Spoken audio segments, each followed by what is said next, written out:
understand if you need to walk out, grab a drink, go to the restroom, but I'm going to go ahead and get started. My name is Alicia Burris. For those of you who are in the morning session, I spoke just a little bit about myself, but I'll tell you a little bit more now. I'm a social worker, currently at Deaconess Crosspoint in the care team.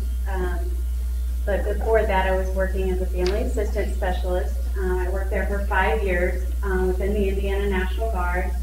And what I did was basically connect veterans, military, and their families to resources that they needed. Another part of my background is I served in the Army Reserves. I served from 1999 to 2008, where I was enlisted first as a supply specialist, went to USI, got my commission through ROTC. I was the first one to commission through USI. And then I was a social work officer in the Army Reserve.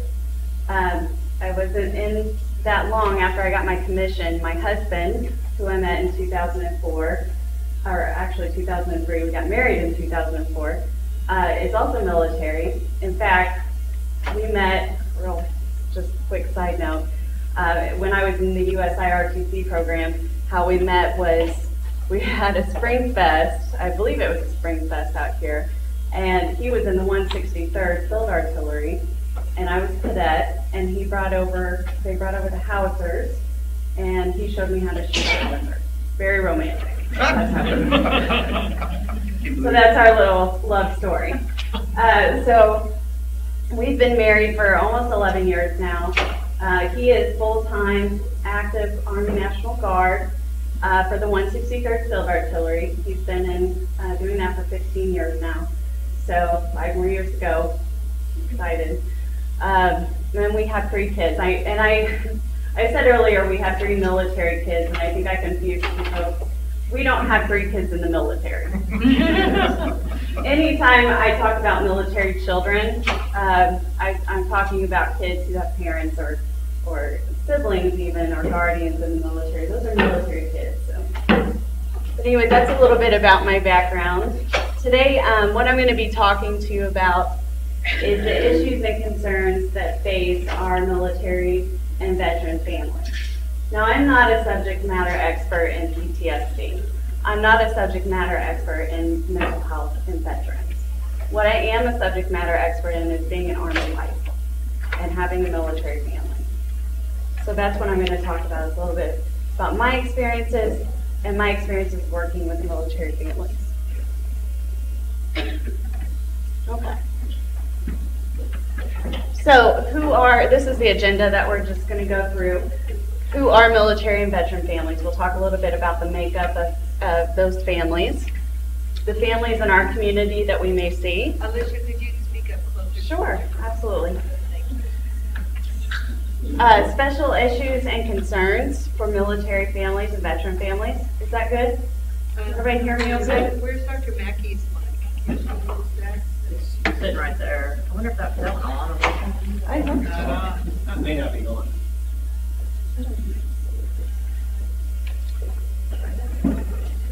Can everybody hear me? Let's see if I can use this.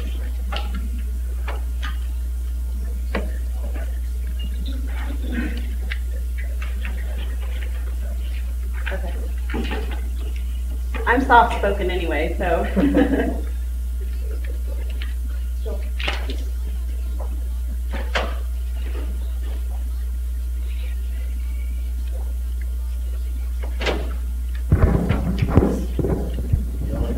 Okay, can everybody hear me better now?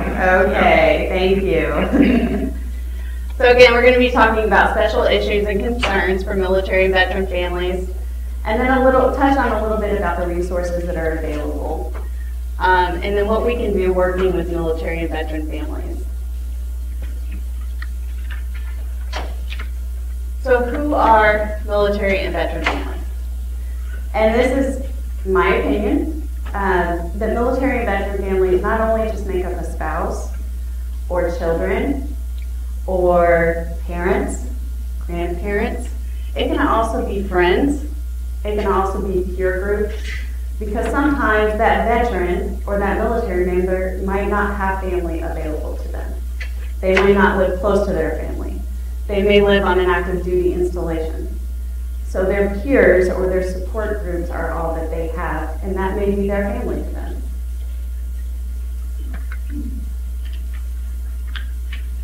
So I talked a little bit about this morning that with family assistance, we worked with different branches of service. So we not only worked for the National Guard, but all branches of service, to include active duty, National Guard and Reserves. We also worked with veterans and retirees, and then different eras of veterans. Now, when you think about our communities, a lot of times you're going to think first and foremost about National Guard and Reserves, right? Because we don't live that close to an active duty installation. But in my experience working with the families that I've worked with, I have worked with active duty families in our area. I've also worked with the reserves. I know a lot of us think National Guard because we've got that big National Guard building over there on Division Street, right? Well, guess what? Next door to it is the Reserve Center. A little bit smaller, and sometimes we forget about that. And being a former reservist, please don't forget about our reserves, okay? They're in our community as well. And also, a lot of times we get active duty family members who, let's say, this is just one example, but let's say their service member is deployed, and so they come back to our community because that's where they're from, to be with family, to stay with their family, be close to their support network. So we may have active duty folks that way. And of course, we all know that we have a very large veteran population in our community.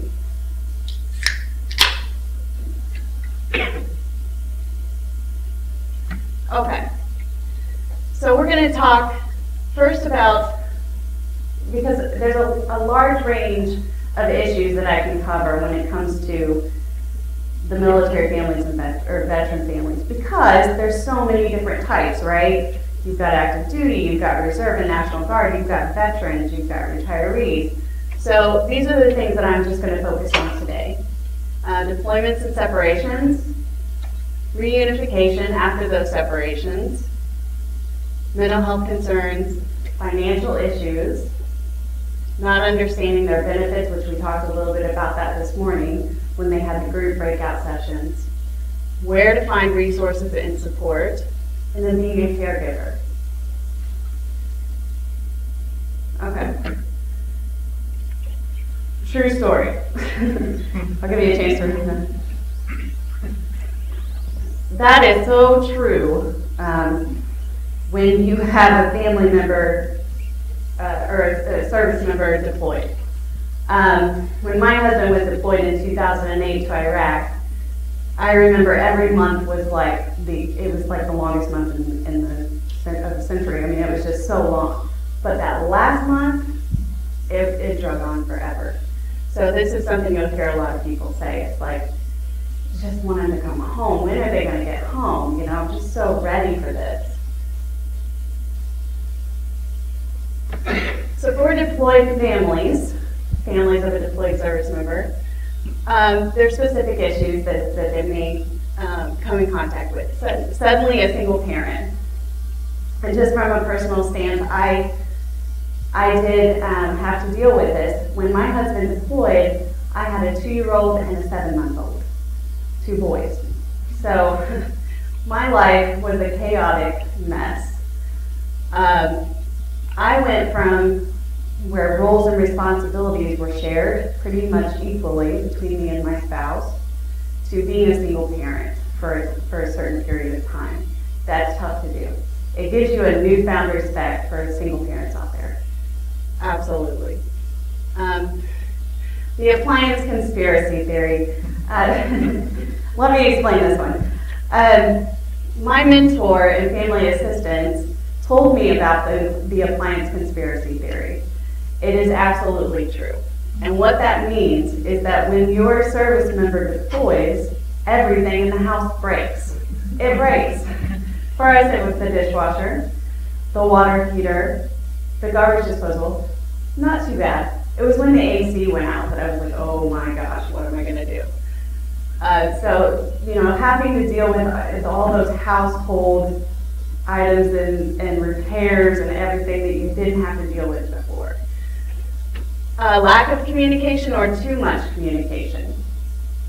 So when your service member is deployed, sometimes you may not hear from them for weeks. And then what happens? What do you think happens? You don't hear from them for weeks. Worry, anxiety, what's going on over there? You know, are they okay? And then sometimes, and personally in my experience, we spoke every day because he had a phone available, he had email available. But then there would become a time where 2 or 3 days would pass, and I'd be like, why didn't you call me? What's going on? You know? So sometimes too much communication can be a problem as well. Not knowing the details, that's pretty self-explanatory. Family member back home, you don't know what's going on, and your service member can't tell you what's going on a lot of times because that's information that they cannot share. So you're constantly wondering and the wheels are spinning. And the media goes hand in hand with that. You're watching TV and you're seeing these news stories, or you're reading Facebook and you hear about this horrible thing that happened over there, or where that person is at. All of a sudden your wheels are spinning again, right? So the media can have an impact on that. It's just an emotional roller coaster, especially towards the end, because you get to that point where it's like, okay, they're coming home. I heard from somebody that they're coming home around Thanksgiving. Well, then a week before Thanksgiving, they're not coming home till Christmas. And so you got your hopes up, things are going really good, you're ready, and then boom. Sometimes a lack of support. As I said before, there's people out there that may not have family around them all the time. Especially if you have children, you don't have anybody to babysit the kids if you want to go out and do something, or you need to work late. In my case, I never thought I would do this, but I did it. I went home to my parents' house and spent 4 months. It was not a happy time. But I made it through, and they were a good support. It just got a little cramped. So, but that lack of support can be a big issue. And then there are special concerns for military kids. I know that some of you out there work with children, and a lot of times this is very overlooked because we think about the soldier or the service member, we think about the family, the spouse, what they're going through. What about the kids? You know, and it's all going to depend on how old is that child. For me, my 3-year-old acted out, okay, because that's what kids do when they're stressed out, right? Or they don't know how to handle their emotions, they act out. So his behavior was terrible. You know, same with adolescents acting out. And you guys may know more about this than I do working with kids, those of you who work with kids, but the different ways that they express their emotions. So I think it's very important that we first identify military kids, second, know if they're going through a separation or deployment, and then how do we help them.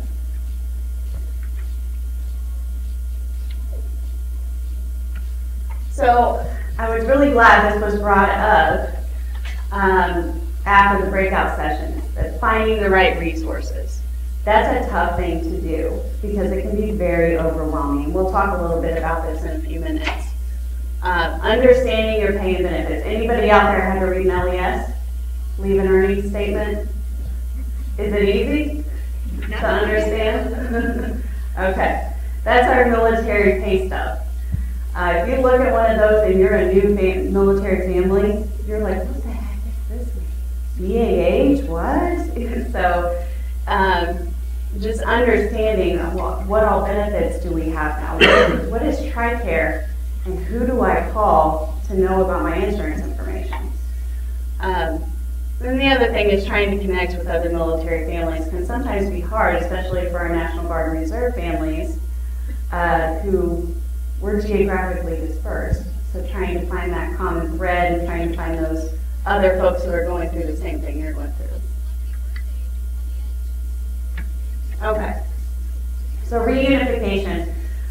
I admit I am the girl that when that daydreamed about when my husband was going to come home, that he was going to run up to me, I was going to run to him, officer and a gentleman kind of thing, music in the background, he was going to catch me, and we were going to kiss and cry. Doesn't happen that way, I'm sorry. It doesn't happen that way, does it, for those of you who have experienced it? Has anybody gone through that? Okay. It doesn't. Does it happen that way? I hope it does for some people, but it didn't for me. You know, a lot of times it comes to the point where it's like, okay, I just want him to get through with his out processing, or her get through with their out processing, and then they get home and they're like, I'm tired, I just want to sleep in my own bed, I want to take a shower, I want to sleep for 5 days, I'm really hungry. So, you know, there's a lot of expectations in that reunification process that we have to be realistic about what it's going to be like. Role changes, this is a biggie. Role changes in, you know, spouse comes home, or either brother comes home, anything like that. Well, you had certain roles within the household while that person has been gone. Okay, so now that person thinks that they're just going to walk right back in and everything's going to kind of go back to the way it was before. But it doesn't always happen that way. People's expectations change. People change. And so getting back into routines and schedules is a really tough thing for people to do. Communication issues. Biggest one that I come across is my soldier came home and they won't tell me anything about what happened over there. I just want to know. I want this person to talk to me about what happened. But that service member can't talk about those things, or just doesn't want to talk about those things. And so it becomes a butting of heads, you know, with the communication. Who is this person? People come back and they're different. You know, these things change people. Maybe for the better, maybe not for the better. That person at home has changed. I mean, things are different, and you have to be realistic in your expectations about reunification.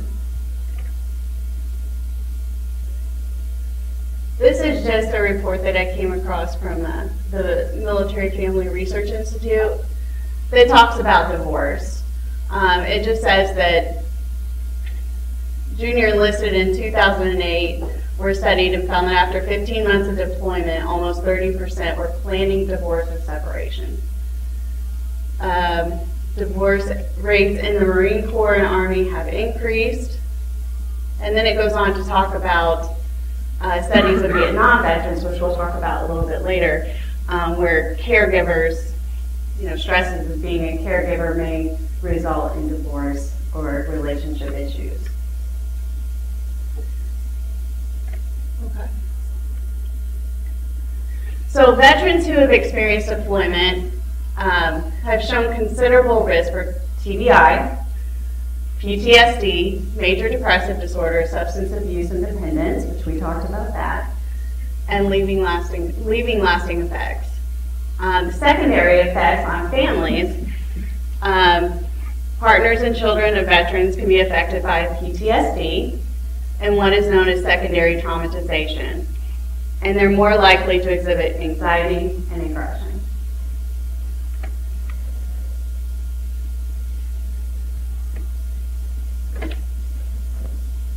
Okay, so mental health disorders, and Nikki's going to talk about PTSD, so I'm not going to touch on that a whole lot, but what I am going to say is please be cognizant that these issues within the veteran can affect and impact the family, most certainly. When you're caring for someone who has PTSD or other mental health disorders, it can be very taxing. You try your best to give that person the support that they need. Sometimes you can't always do that, and you have to watch out for yourself as well, because you can become fatigued. Substance abuse, of course, and we just spoke about that, so I'm not going to go a whole lot into that, can affect the family as well, enabling The secondary effects of substance abuse. Relationship issues, we talked about, increasing rates of divorce or significant others ending a relationship during deployment or after deployment because they can't get that communication or those routines established again. And then unfortunately we see domestic violence that occurs. And that I think is related, and I may be wrong, to PTSD. In that, it's the person trying to handle those issues, but still having that anger and aggression and taking that out on the person that's closest to them.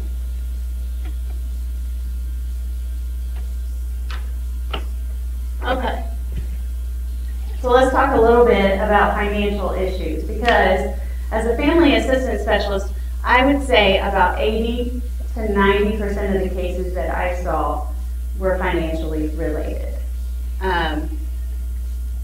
When you talk about deployment, there's a lot of folks who have changes in their pay based on if they're getting deployed. So they may go from earning a whole lot more to earning less.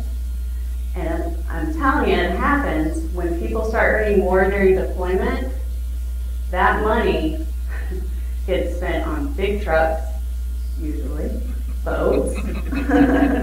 It happens, trust me. I've seen it happen.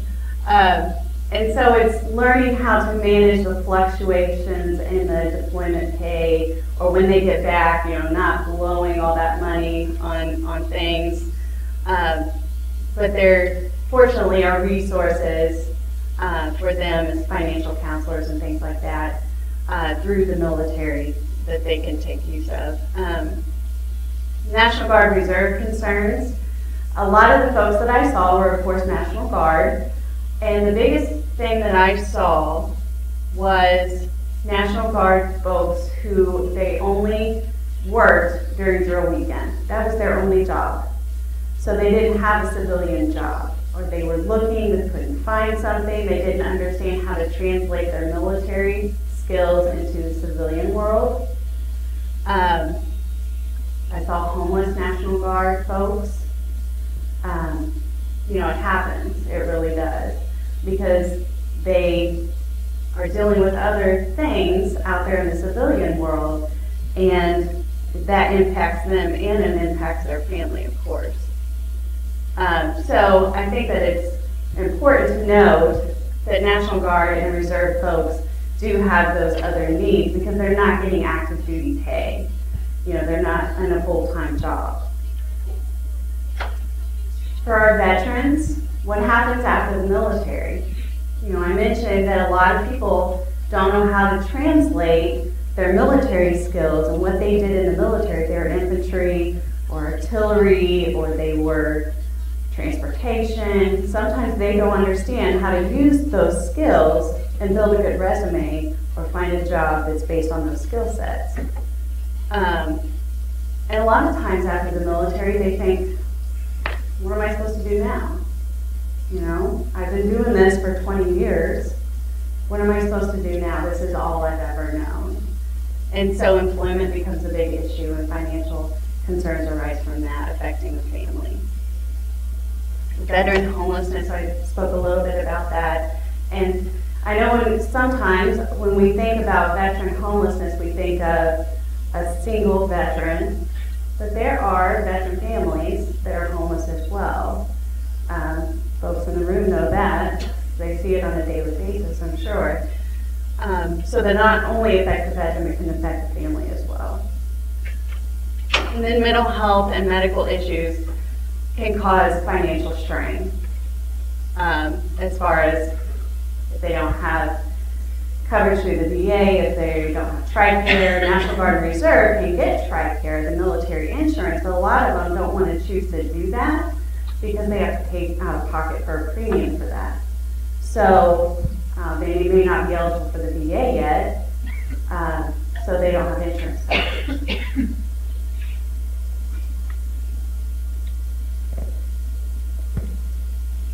Okay. So trying to understand how to connect to those benefits can be extremely frustrating. I learned this firsthand when I first got TRICARE. Does everybody know what TRICARE is? Okay, most of you. Okay. TRICARE is not fun to try to navigate through when you don't know what you're doing yet. It's very confusing at times. It's hard to navigate through the system.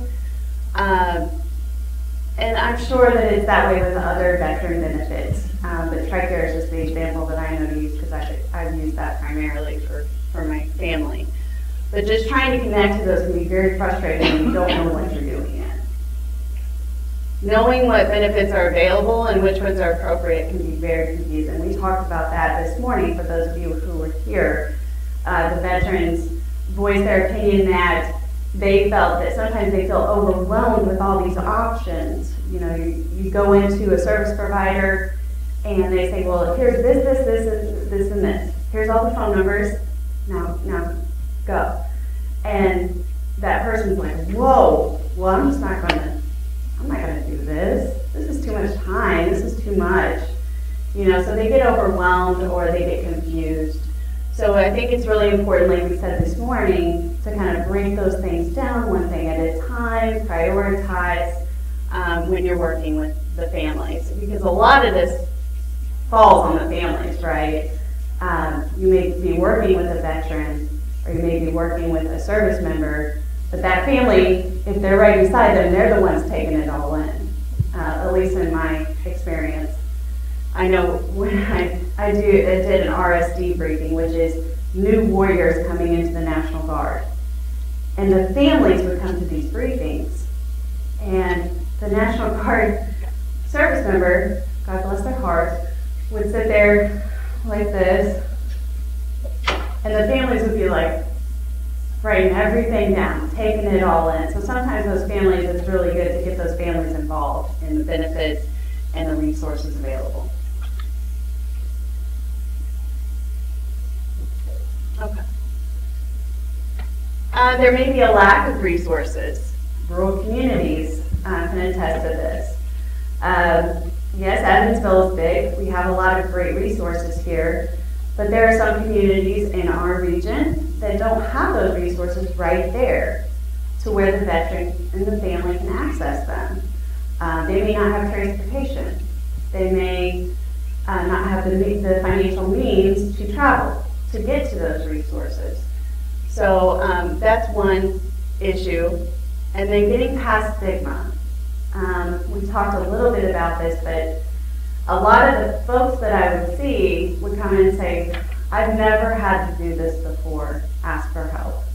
I feel so ashamed and I can't believe that I'm doing this.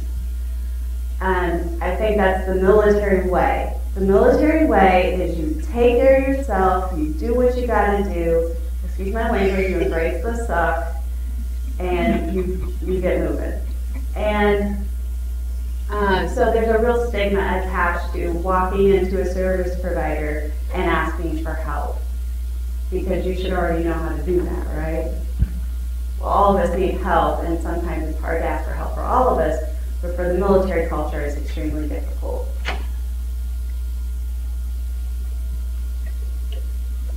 Okay, so I'm not going to discuss this a whole lot because we had a little discussion this morning about caregivers, but I'll go through what I have. A study estimates that there are 5.5 million military caregivers in the United States today. They experience worse health, greater strains in family relationships, workplace problems, and an elevated risk for depression. They may spend more time caregiving and less time dealing with their own self.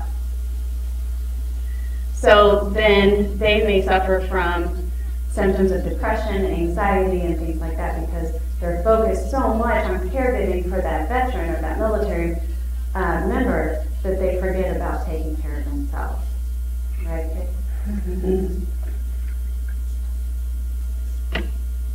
So fatigue, financial strain, that's a big one, and we've talked a little bit about that.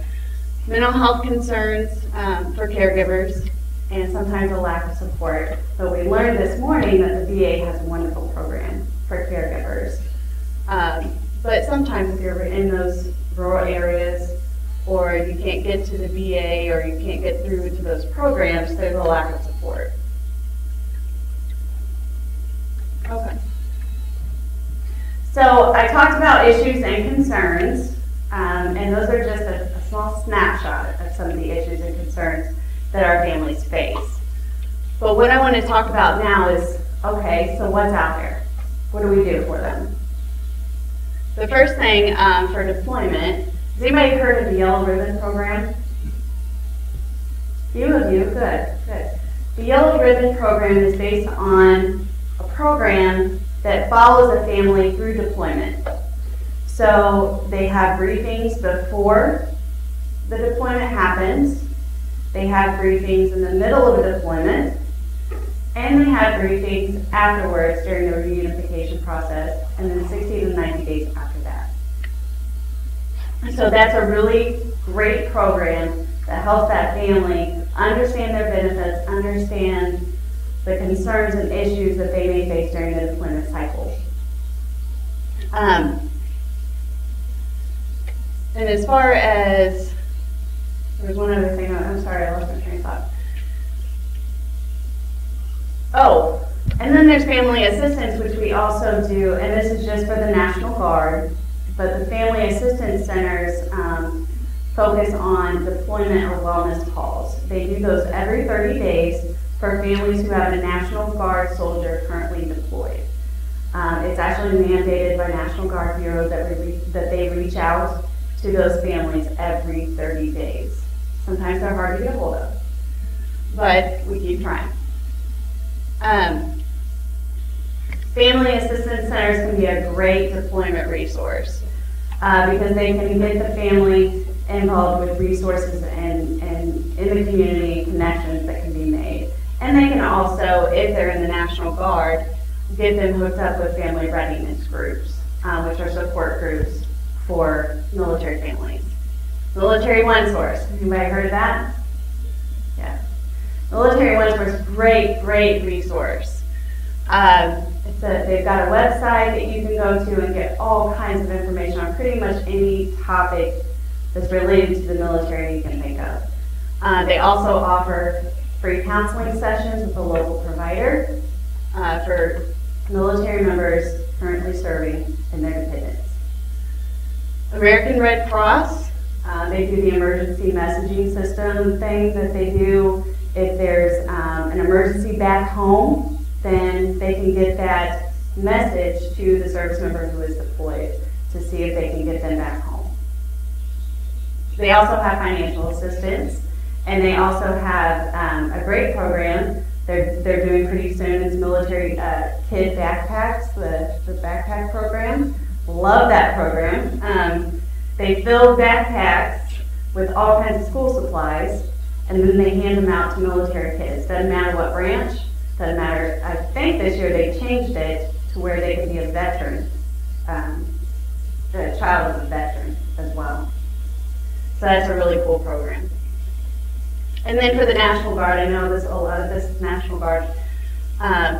We have the youth programs within the National Guard that offers different events and camps. And there's camps nationwide for not only Indian and National Guard. Operation Purple Camp is a really good example. Anybody heard of that in Camp Carson?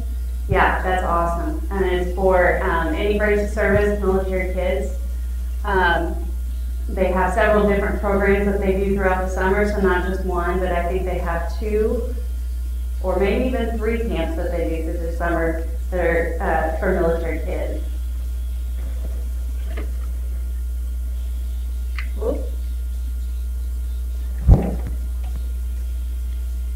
Okay. So as I said before, there's a lot of resources out there.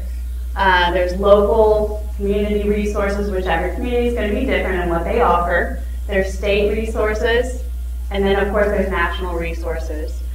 I just really want to highlight that how important it is to get your information and spread it and network to other people what resources that you offer to veterans, military, and their families. Because I heard this morning that one of the veterans had said Well, I just didn't know it was out there. Well, that's a problem.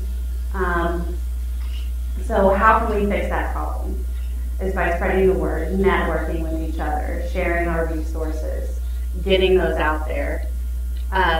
One of the things that they're trying to do through the White House, through Mrs. Obama and Mr. Biden, is a Joining Community Forces initiative. And basically what that is that it's trying to get communities to meet, get together, share their ideas and resources, and to talk about issues that are concerning veterans out there in our community and their families. And how can we address those locally in our community? And when I talked earlier about our group here in Evansville, the Tri-State Military Resource Network group, that is one of those JCFI groups.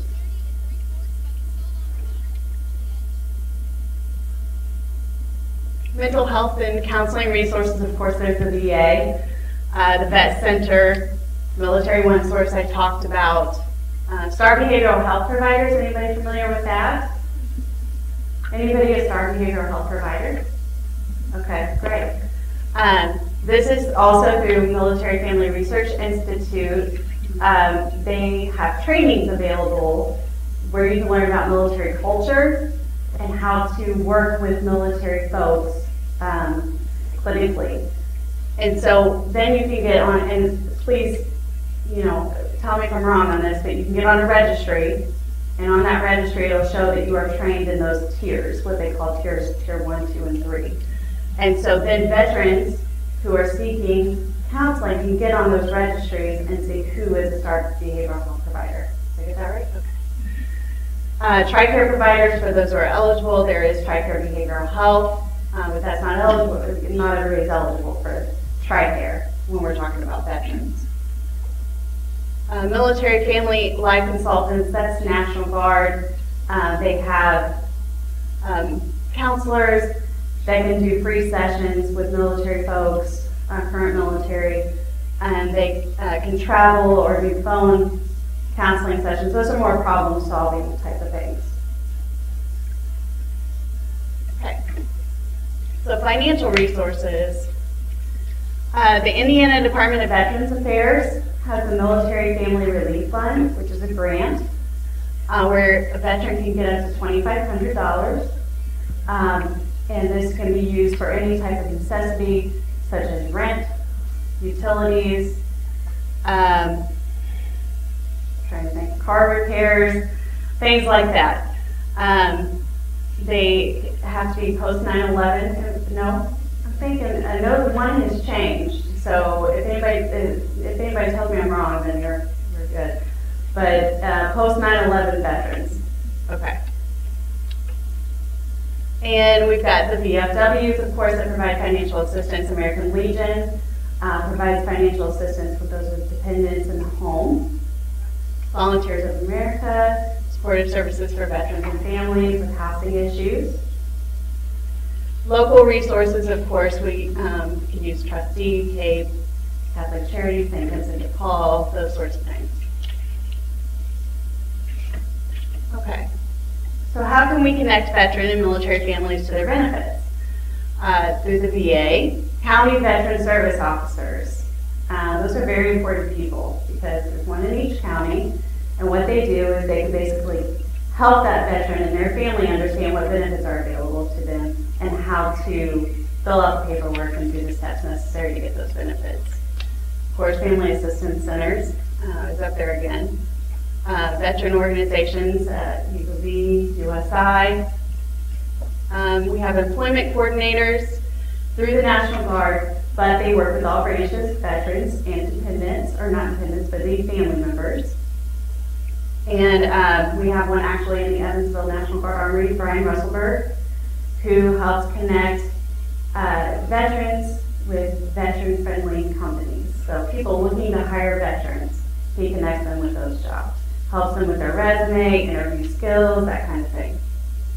And then employer support as Guard and Reserve is there for folks that are having difficulties or issues with their current employer because, let's say, the employer says that they, can't go to drill this weekend because they have to work.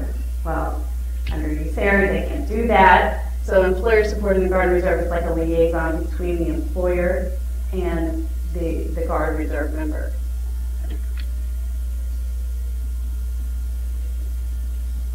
Okay. So what can we do as service providers?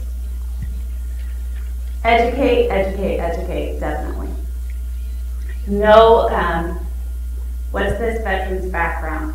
What's the family's background? What type of service is the military member in?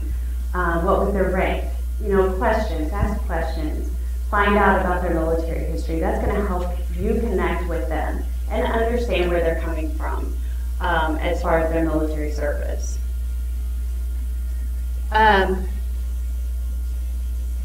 Gain trust. Gaining trust is a hard thing to do with military folks because we have that culture and we have that. Sorry. I got a little overanimated here. We have that family thing going on where the military is our family and we got everything we need right here. Okay, we got our buddies, we don't need anybody else. So it's hard to gain trust and get past that stigma that we talked about earlier. But that's going to be a real important part of working with veterans and their families, is establishing that trust and that I may not know what you went through, I may not have been through combat, but I understand how you feel and have empathy towards you and can give you these skills to try to help you through this situation.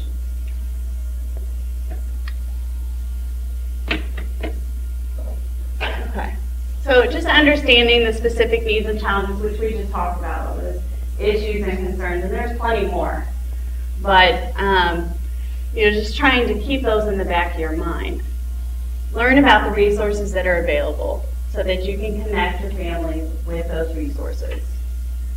Network, we talked about that before. Network and educate, those are the two biggies. Attend training centered on working with veteran and military families, and share resources. That's all I got.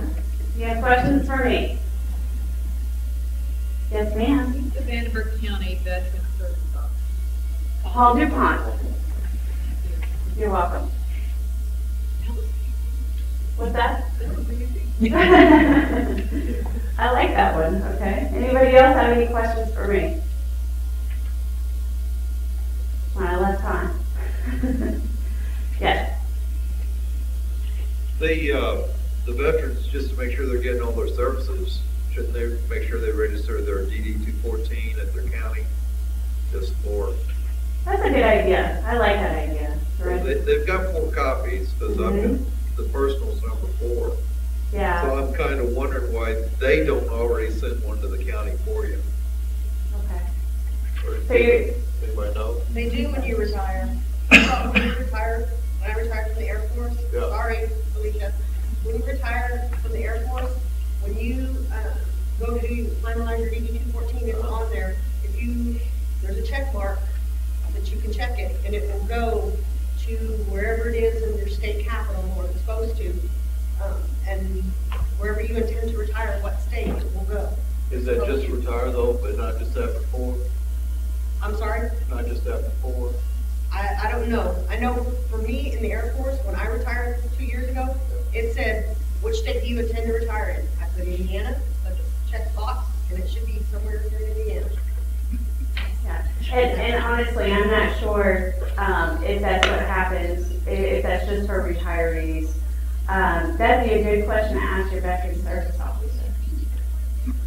And just in case for like burial, things like that, I got my dad's up at Warwick, and he's been dead 50 years, so. Yeah, it's always a good idea to get that registered. I know a lot of folks that didn't do that, and then they walk into the armory, and they say, how do I get my DD 214? But if they had it registered there, then that would be an easy fix. But then they got to go through the whole, requesting it and all that stuff. So, Out of St. Louis. yeah. Probably. Mm-hmm. Anybody else? All right, well, thank you for your time. I really appreciate it.